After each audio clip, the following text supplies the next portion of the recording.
Assalamualaikum warahmatullahi wabarakatuh. Selamat pagi semuanya. Terima kasih kepada Ibu Adetika S. Nurse MKep selaku dosen pelampung mata kuliah Bahasa Indonesia. Perkenalkan, nama saya Amaliana Putri sebagai moderator yang akan memandu presentasi pada kegiatan hari ini. Dan teman saya yang akan presentasi silakan untuk memperkenalkan terlebih dahulu. Perkenalkan, nama saya Aprilia Deha. Perkenalkan, nama saya Alia Putri Hermawan. Perkenalkan, nama saya Amelia Robita Sari. Perkenalkan, nama saya Nathan Syakil Fokori. Nah, selanjutnya kita akan masuk ke sesi pemaparan materi dengan tema self-care pada pasien hipertensi. Dengan itu, kita beri waktu selama 30 menit untuk presentasi. Di sini ada latar belakang definisi hipertensi, yaitu kondisi kronis yang membutuhkan penanganan jangka panjang. Dampak dan komplikasi ada resiko tinggi stroke, penyakit jantung, dan gagal ginjal jika tidak terkontrol. Pentingnya self-care manajemen. SCM adalah kunci utama keberhasilan terapi non-farmakologi dan kepatuhan pengobatan. Tujuan presentasinya yaitu memaparkan sejauh mana tingkat pengetahuan pasien hipertensi mengenai komponen SCM. Selanjutnya di sini ada definisi hipertensi. Hipertensi atau darah tinggi adalah kondisi ketika tekanan darah berada pada angka 130/80 mmHg atau lebih. Jika tidak segera ditangani, hipertensi bisa menyebabkan komplikasi serius seperti gagal jantung, penyakit ginjal, hingga stroke. Terus pada kondisi normal, tekanan darah orang dewasa adalah 120/80 mmHg, artinya tekanan sistoliknya adalah 120 mmHg dan diastoliknya adalah 80 mmHg. Tekanan darah tinggi yang terjadi terus-menerus dapat membuat jantung bekerja lebih cepat untuk memompa darah ke seluruh tubuh. Kondisi ini lama-kelamaan bisa membuat jantung membesar, merusak pembuluh darah, dan membuat ginjal tidak bisa bekerja dengan baik. Baik, di sini ada penyebab hipertensi. Penyebab hipertensi bisa bermacam-macam, bisa juga tidak diketahui penyebabnya. Berdasarkan penyebabnya, hipertensi bisa dibedakan menjadi hipertensi primer dan sekunder. Hipertensi primer adalah jenis darah tinggi yang penyebabnya tidak diketahui dengan pasti dan biasanya berkembang perlahan dalam waktu bertahun-tahun. Hipertensi primer merupakan jenis darah tinggi yang paling sering ditemukan. Sementara itu, hipertensi sekunder adalah jenis tekanan darah tinggi yang disebabkan oleh berbagai kondisi atau penyakit lain dan bisa terjadi secara mendadak, termasuk pada anak-anak.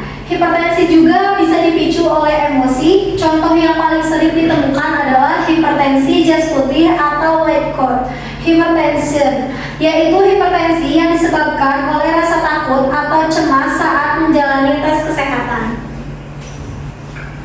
Lalu ada faktor resiko hipertensi. Yang pertama, karena berusia di atas 65 tahun. Yang kedua, jarang melakukan aktivitas fisik seperti berolahraga.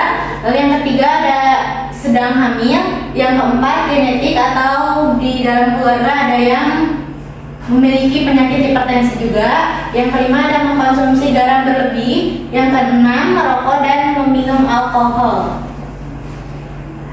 Lalu ada self-care management. Self-care management hipertensi adalah kemampuan penderita untuk mengontrol tekanan darahnya secara mandiri melalui perubahan gaya hidup dan kepatuhan pengobatan.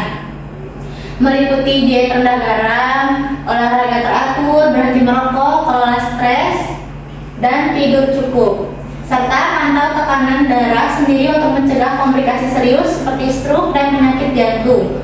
Faktor seperti ini, self-efficacy atau keyakinan diri dan dukungan keluarga sangat penting untuk keberhasilan manajemen diri ini, menjadikan pasien proaktif dalam menjaga kesehatan.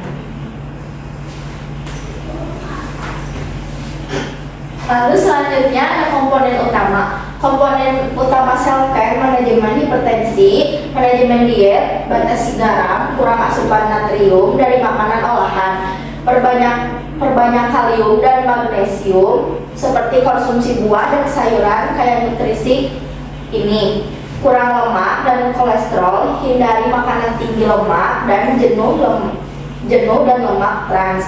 Aktivitas fisik seperti melakukan olahraga teratur, aerobik, jalan kaki sesuai anjuran, dan gaya hidup sehat seperti berhenti merokok dan batasi alkohol, hindari kebiasaan buruk ini. Lalu selanjutnya ada kelola stres, lakukan teknik relaksasi dan mediasi atau hobi. Batasi gadget seperti kurangi waktu di depan layar, kepatuhan pengobatan seperti minum obat hipertensi secara teratur sesuai resep dokter. Lalu selanjutnya ada pemantauan mandiri dan rutin seperti ukur tekanan darah di rumah secara berkala dan lakukan pemeriksaan kesehatan rutin ke dokter.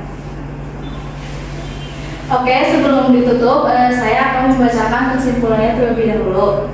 Kesimpulannya itu berarti self-care manajemen pada pasien hipertensi merupakan upaya penting dan berkelanjutan untuk mengendalikan tekanan darah serta mencegah terjadinya komplikasi. Keberhasilan pengelolaan hipertensi sangat bergantung pada keterlibatan aktif pasien dalam menjalankan pola hidup sehat, seperti kepatuhan minum obat, pengaturan pola makan rendah garam dan lemak, aktivitas fisik teratur, pengelolaan stres, menjaga berat badan ideal, serta menghindari rokok dan konsumsi alkohol. Selain itu, pemantauan tekanan darah secara rutin dan pemahaman pasien terhadap penyakitnya menjadi kunci dalam meningkatkan kontrol hipertensi. Dengan self-care, manajemen yang baik, kualitas hidup pasien dapat meningkatkan dan risiko komplikasi seperti penyakit jantung, stroke, dan gagal ginjal dapat diminimalkan. Terima kasih kepada kelompok 2 yang telah menyampaikan materi pada kegiatan siang hari ini.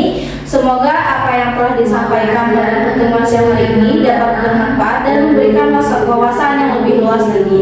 Saya Amelena Putri selaku moderator sesi presentasi ini saya akan tutup. Terima kasih. Wassalamualaikum warahmatullahi wabarakatuh.